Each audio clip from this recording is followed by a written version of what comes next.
Comme je le disais tantôt, comme disent nos amis belges, décidément ce gouvernement ne cesse d'allumer des contre-feux au point où on se demande s'ils ne sont pas devenus des pyromanes compulsifs. Alors quand c'est pas les Algériens, c'est l'islam, ce qui est à peu près la même chose, on va dire, et quand c'est pas tout ça, c'est les Russes. En tout cas, la gifle que s'est prise Macron, une humiliation totale. Moi, je ne connaissais de la gifle que le film avec la merveilleuse Isabelle Adjani et Lino Ventura, je crois bien. Nouvel épisode de la gifle, au sortir de l'avion, il s'est pris une petite sagla, une treha qui a humilié le bonhomme et dont les explications n'ont fait que conforter que peut-être qu'elle a agi comme un père vis-à-vis de lui, en le corrigeant un peu au nom du Père, du Fils et des simples d'esprit qui croient encore à la Macronie. Bref, pas un jour sans que l'Algérie soit copieusement servie par des arrivistes, par des gens qui sont complètement Alzheimer. J'écoutais encore récemment le pitoyable Driancourt qui se confondait dans les explications entre 1962, accord d'Évian, 68, les accords de 68.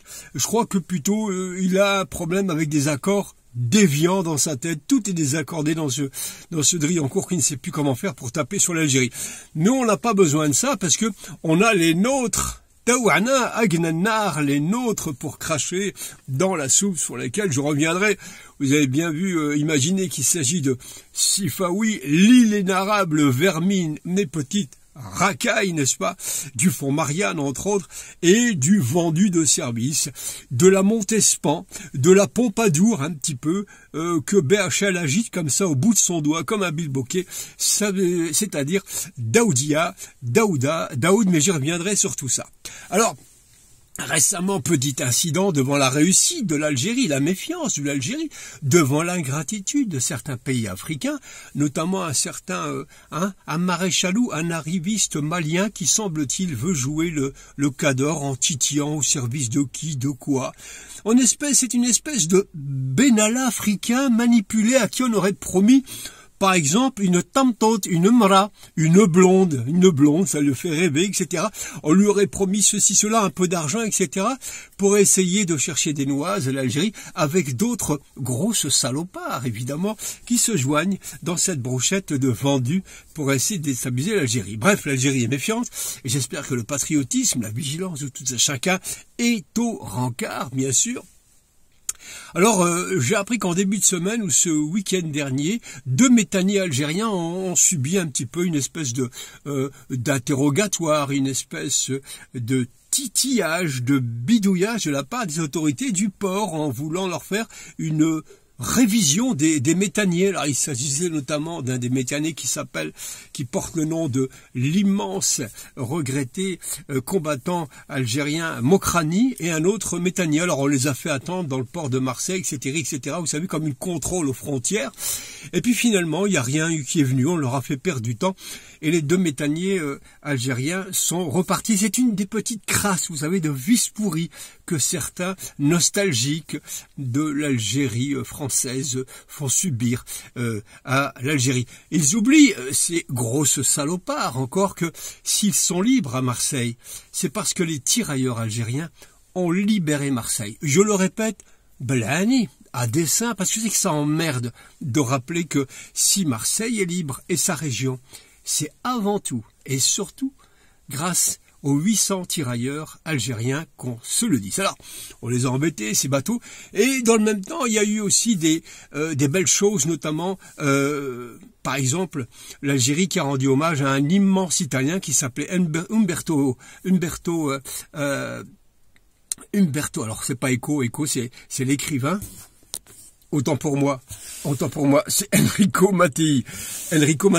Pas le Enrico qui chante Donner de donner, hein. Eh oui, del flous, hein. Non, rien à voir, non. Enrico Mattei, celui qui a créé l'indépendance énergétique italienne. Il a été en concurrence avec les grands groupes américains de recherche du pétrole, etc. Et cet Enrico Mattei, qui fut une grande figure, a été victime en 62, bizarrement, de la CIA et de la scélérate mafia italienne qui ont contribué à saboter son avion en 62. Mais aujourd'hui, les autorités algériennes ont créé une espèce de jumelage mémoriel et aussi en donnant le nom d'un jardin du côté de Hydra, je crois, avec le nom d'Enrico Mattei. Et ensuite aussi une espèce de lien aussi avec sa ville de naissance en Italie. Enrico Mattei, c'est celui qui avait aidé le FLN dans sa guerre de résistance en leur donnant de l'argent. À un moment, De Gaulle a voulu l'éliminer, puis De Gaulle s'est retenu, et pour finir, c'est venu grâce au bienfaiteur, évidemment, au philanthrope qui est la CIA, et l'Italie qui a éliminé ce grand monsieur. Donc il y a eu un bel échange de ce côté-là. Dans le cadre des beaux gestes et des belles choses, il y a eu cet hommage, espèce de rencontre que le président Tebboune a rendu hommage à Jamila Boupacha. Jamila Boupacha, dont un livre d'ailleurs a été écrit par Gisèle Halimi, lui rendant hommage, son procès, etc. Il y a beaucoup de choses aussi de cette femme merveilleuse qui vit encore, qui a 87 ans.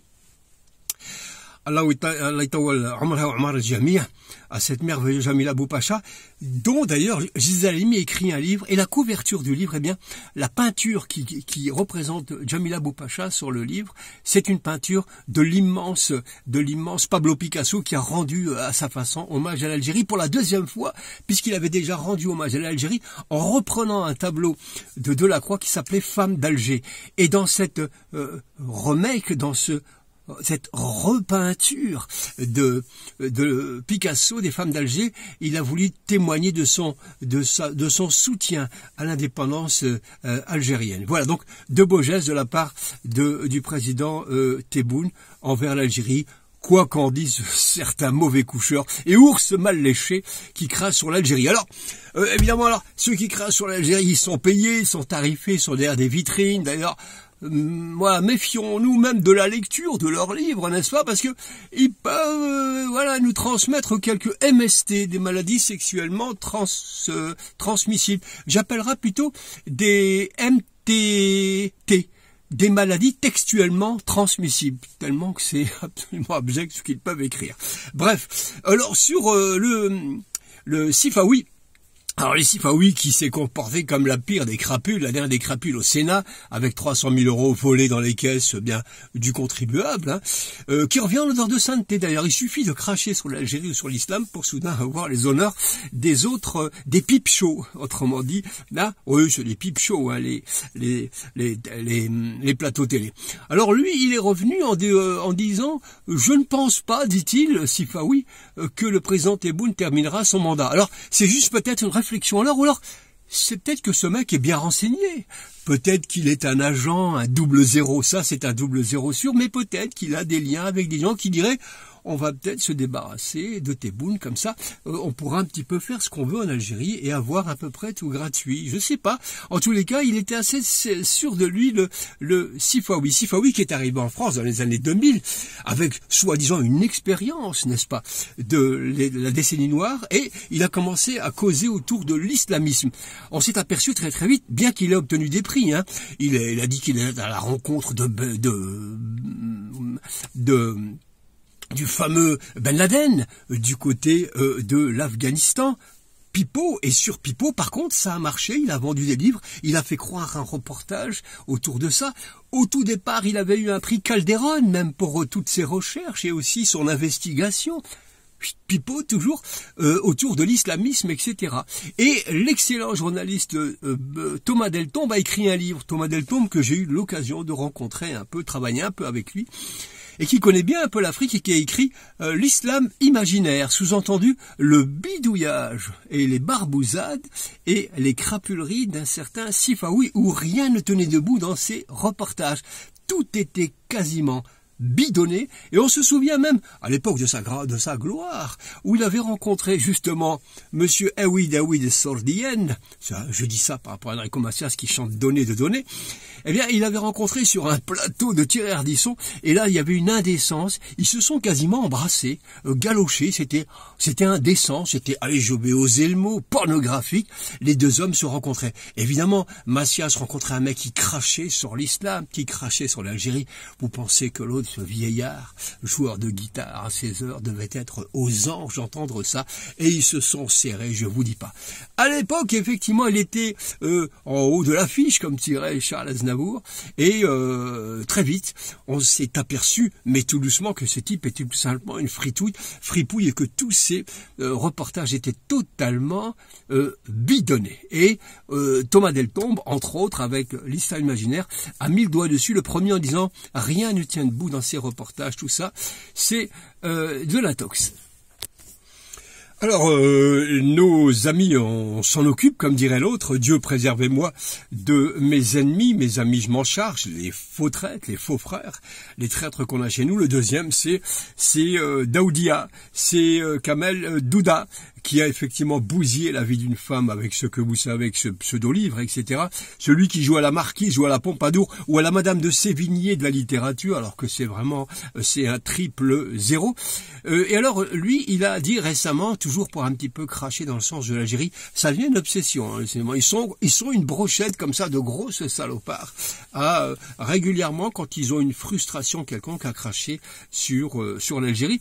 Et il a dit que les Algériens savent pas la chance qu'ils auraient s'ils étaient en France en matière de liberté, d'espace d'expression. Enfin, il leur a fait une espèce de léchage de pompe, une espèce de chita. Mais je vous dis, j'ai rarement entendu un Olibrus de la sorte vanter et se rabaisser à ce point-là. Enfin, je ne sais pas si les parents de Daoud sont encore vivants, mais reniez-le. Oh, effacez-le de l'arbre généalogique, renvoyez-le, je sais pas moi, hein, et pourtant je sais que dans les brosseurs, vous savez que quand l'Algérie est indépendante, il y avait des jeunes Algériens pour vivre effectivement, étaient cireurs de pompe. Et Ben Bella avait interdit ce métier-là parce qu'il était le symbole de la soumission aux blancs, donc aux colons. Je pense que lui, c'est le dernier qui est resté en fait. Il a été un cireur de pompe, un brosseur, un cireur de pompe toute sa vie et il est resté. Donc, laissons tomber ce Gugus-là. Et pour conclure, deux petites choses. Je ne sais pas ce qui a pris à l'ambassadeur marocain de se jeter à l'ONU. Quelle indécence. Moi, j'avais retenu des ambassadeurs en général qui ont un peu de comportement décent, qui ont un peu de sharaf, un peu d'ihtiram, de dignité, même si le mec c'est un chien, mais qu'il fasse semblant d'être civilisé. Cet ambassadeur de Sa Majesté, le vice-roi du Maroc, monsieur Azoulay. Ouais, j'ai le vice-roi du Maroc, mais en fait c'est le roi du vice, Azoulay. Ouais. Alors, cet ambassadeur s'est jeté quasiment à la gorge, symboliquement, de l'ambassadeur algérien. Je trouvais ça d'une indécence inouïe. J'ai cru retrouver dans son comportement la fille du trottoir, là, qui fait le trottoir médiatique, Hanan Mansouri, dans ce geste de cet ambassadeur très très mal élevé. Alors, qu'il aboie, qu'aboyer soit dans ses gènes, c'est son problème, je veux dire, mais publiquement, comme ça. Puis j'ai aimé la dignité de l'ambassadeur algérien à l'ONU qui a tenu effectivement son rang. Décidément, il y a de plus en plus de bassesse et de brutalité, mais quand on a affaire à des chiens, on peut pas s'étonner qu'ils réagissent comme qu'ils aient un comportement, des réactions canins.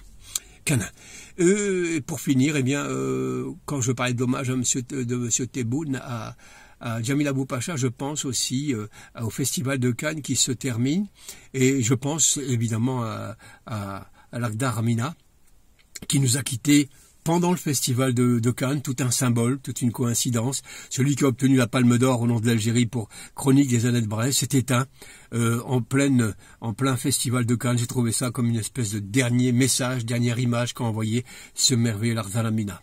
Voilà, je vous salue infiniment. N'hésitez pas à partager évidemment vos commentaires, vous abonner.